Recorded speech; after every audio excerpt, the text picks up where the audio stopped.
All right, here we are again. Grab your tits and squeeze them hard because it looks like LG just launched yet another monitor that people are absolutely losing their minds over. Now, the display in question is the LG 49GR85DC-B apparently AUS. That's absolutely ridiculous. Man, they have just the greatest names on their monitors. I absolutely love it. But this is apparently a 49-inch curved Ultra Gear dual quad HD 1 millisecond 240Hz monitor with display HDR 1000. Now that display HDR 1000 is no joke, guys, because yes, that does mean it should hit over 1,000 nits of brightness. But wait a minute, hold up before you start undressing and grabbing your mouse with those greasy fingers.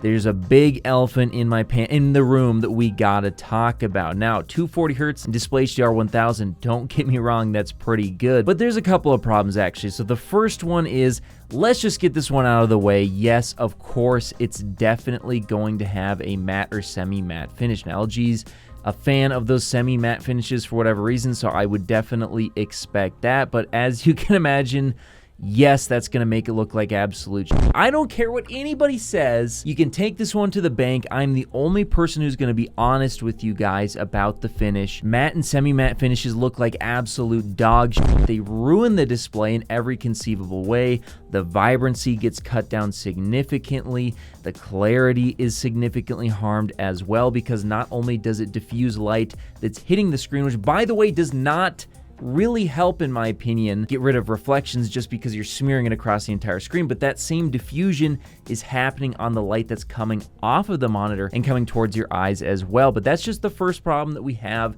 with basically every display on the market that is a shitty monitor that's being created for gamers, because of course they cannot stand gamers for some reason and give us the worst, lowest of the low trash.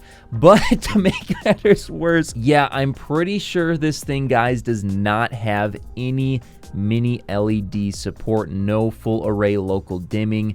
That's right. So yeah, it can have an impressive 1000 nits of eye searing brightness so that you're never able to see straight again.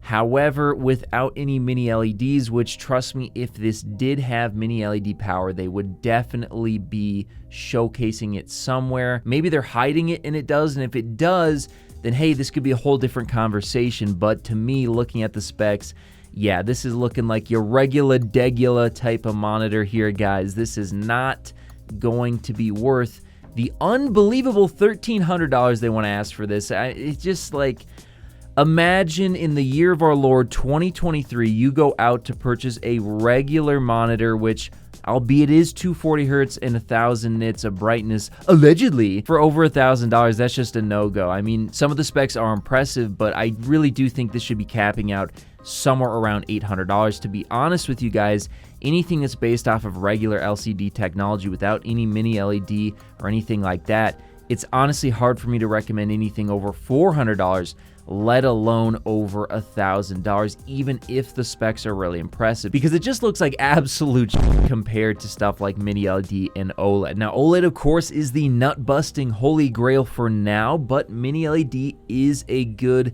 kind of go-between regular shitty LCD, which, of course, gamers have the privilege of forcing ourselves to look at, and some great OLED technology. It is a nice middle ground. It does have its advantages, especially when it comes to brightness, and it can give you some really good contrast, much like OLED. But when we're talking about, again, regular LCD, you want over $1,000, and it's 1440p super ultra wide, which, to be honest with you guys, I don't think 32:9 is a good standard. It's already hard enough to get enough games to support 21:9.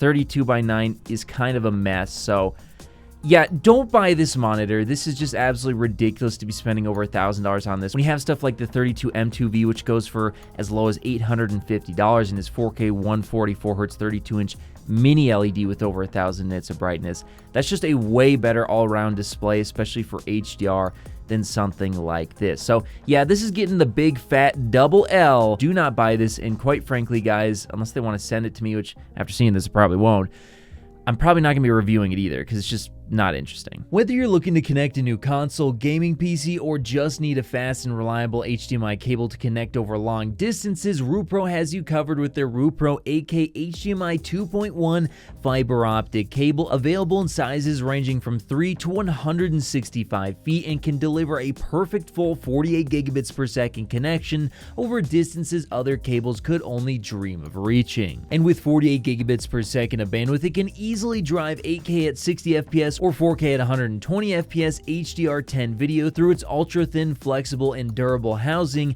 and it even supports eARC. So if you're in the market for a cable that can drive a beautiful new TV or monitor, be sure to check out Rupro on Amazon today.